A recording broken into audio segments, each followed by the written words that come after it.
मुंबई की पुरानी गलियों में 31 दिसंबर की रात थी। बारिश की बूंदें पुराने पत्थरों पर बज रही थीं और हवा में समुद्र की खारी खुशबू तैर रही थी। दूर दूर तक आतिशबाजी की आवाज़ें आ रही थीं, लेकिन इन गलियों में सन्नाटा था, जैसे समय ठहर गया हो। रहमान भीगे कपड़ों में हैंड पुल्ड रिक्शा खींच रहा था। उसके पैरों के नीचे कीचड़ और ठंड दोनों चुभ रहे थे। जेब में सिर्फ 55 रुपए थे और दादी की दवा खत्म हो चुकी थी। एक आखिरी सवारी मिल जाए तो दादी की सांसें आसान हो जाएं, उसने खुद से कहा। तभी एक पुरानी मस्जिद के सामने स्ट्रीट लाइट की पीली रोशनी में एक लड़की खड़ी दिखी, गहरे नीले हिजाब में लिपटी, हाथ में एक छोटी सी लालटेन थामे। वो बारिश में भी भीगी नहीं थी। रहमान ने झिझकते हुए कहा, बीबी जी, सवारी चाहिए? लड़की ने हल्की सी मुस्कान दी। हाँ, समुद्र किनारे चल सकते हो। रहमान ने सिर हिलाया और रिक्शा आगे किया। लड़की चुपचाप बैठ गई। रास्ता सुनसान था, बस रिक्शे के पहियों की चरमराहट और बारिश की आवाज़ थी। रहमान ने पूछा, कहाँ तक जाना है? लड़की ने धीरे से कहा, जहाँ पानी आसमान को छूता है। रहमान को उसके शब्द अजीब लगे, लेकिन आवाज़ में एक सुकून था। कुछ देर बाद लड़की ने पूछा, रहमान, नया साल आने वाला है, तुम्हारी सबसे बड़ी ख्वाहिश क्या है? रहमान चौंका। तुम्हें मेरा नाम कैसे पता? उसने नज़रें झुका ली। शायद मैं तुम्हें पहले से जानती हूँ। रहमान ने हंसकर कहा, मुझे तो बस दादी की तबीयत ठीक हो जाए, यही चाहिए। लड़की ने आसमान की तरफ देखा, जैसे किसी से चुपचाप दुआ मांग रही हो। रिक्शा समुद्र किनारे रुक गया। लहरें उफान मार रही थीं और हवा में खारा पानी उड़ रहा था। लड़की उतरकर किनारे की ओर बढ़ी। रहमान भी उसके साथ चला। वो बोली, अगर कल सुबह तुम्हारी दादी उठें और कहें कि उन्हें कोई दर्द नहीं है, तो?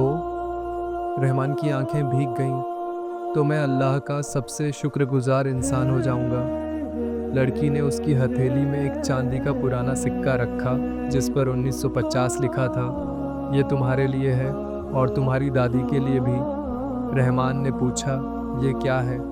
लड़की ने बस इतना कहा, नया साल मुबारक रहमान। रहमान ने पलक झपकाई और जब देखा, वो वहाँ नहीं थी। बस किनारे पर उसकी लालटेन रेत में रखी थी, जिसकी लौ बारिश में भी बुझी नहीं थी। रहमान ने सिक्का अपनी जेब में रखा और घर की तरफ चल पड़ा। अगली सुबह दादी ने पहली बार महीनों बाद मुस्कुराते हुए कहा, आज तो मुझे बिल्कुल दर्द नहीं है। रहमान की आंखें भर आईं। उससे पिछली रात की हर बात याद थी। उसने दादी को सिक्का दिखाया। ये किसी फरिश्ते का तोहफा है दादी। दादी ने सिक्के को माथे से लगाया और कहा, तो हमें भी उसके लिए दुआ करनी चाहिए। रहमान जानता था वो लड़की एक इंसान नहीं थी, वो किसी दुआ का जवाब थी। और इस तरह नया साल उसके लिए सिर्फ कैलेंडर बदलने का दिन नहीं, बल्कि ज़िंदगी बदलने का दिन बन गया। रहमान ने पूरी रात सिक्के को हाथ में पकड़े रखा, जैसे वो किसी अदृश्य गर्माहट से उसे थामे हुए था। और उसकी नींद में भी उस लड़की की आवाज़ गूंज रही थी। बाहर बारिश थम चुकी थी, लेकिन छत से टपकते पानी की बूंदें एक धीमी लय में गिर रही थीं, मानो वक्त भी ठहर कर सुन रहा हो। दादी चाय बना रही थीं और रहमान उनकी हर हरकत को ऐसे देख रहा था जैसे ये पल कहीं खो न जाए। तुम बहुत देर तक जागे रहे क्या? दादी ने पूछा, कप में चाय डालते हुए। रहमान ने मुस्कुराकर कहा, हाँ, बस सोच रहा था, अल्लाह अपने बंदों की सुनता है।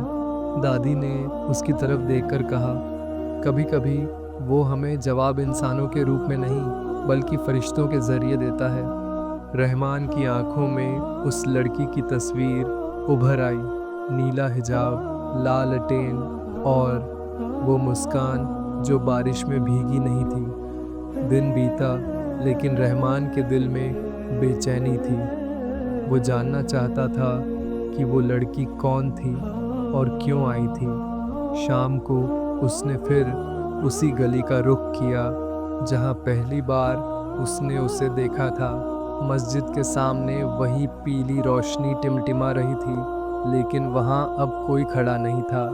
रहमान कुछ देर वहीं खड़ा रहा, जैसे उम्मीद कर रहा हो कि वो परछाई फिर से सामने आ जाएगी। तभी मस्जिद के इमाम साहब बाहर आए और बोले, बेटा, किसका इंतज़ार कर रहे हो? रहमान ने हिचकते हुए पूछा, क्या यहाँ कोई लड़की आई थी कल रात नीले हिजाब में? इमाम साहब ने गहरी सांस ली। नीला हिजाब? बेटा, यहाँ 50 साल से कोई ऐसा मंजर नहीं देखा मैंने। रहमान का दिल ज़ोर से धड़कने लगा। लेकिन मैंने तो उससे बात की थी। इमाम साहब ने धीमे स्वर में कहा, शायद तुमने उस शख्स को देखा है जो अब सिर्फ दुआओं में मौजूद है। रहमान हैरान रह गया। मतलब? बहुत साल पहले यहाँ एक लड़की रहती थी, हमेशा लालटेन लेकर गरीबों की मदद करती थी। एक रात समंदर में डूब गई, लेकिन कहते हैं उसकी रूह हर साल इसी रात लौटती है। रहमान के हाथ से सिक्का लगभग फिसल गया। उसने मुझे ये दिया था। इमाम साहब ने सिक्का देखा और आंखें फैल गईं। ये वही सिक्के हैं जो वो ज़रूरतमंदों में बांटती थी। रहमान की सांसें तेज़ हो गईं। तो वो आज भी मदद करती है? हाँ बेटा, इमाम साहब ने कहा, लेकिन सिर्फ उन लोगों को जिनके दिल में सच्ची दुआ होती है। रहमान ने महसूस किया कि उसके पैरों के नीचे की ज़मीन ठंडी पड़ गई है, लेकिन दिल में अजीब सी गर्माहट थी। उस रात उसने दादी को कुछ नहीं बताया, बस चुपचाप सिक्के को तकिए के नीचे रख दिया।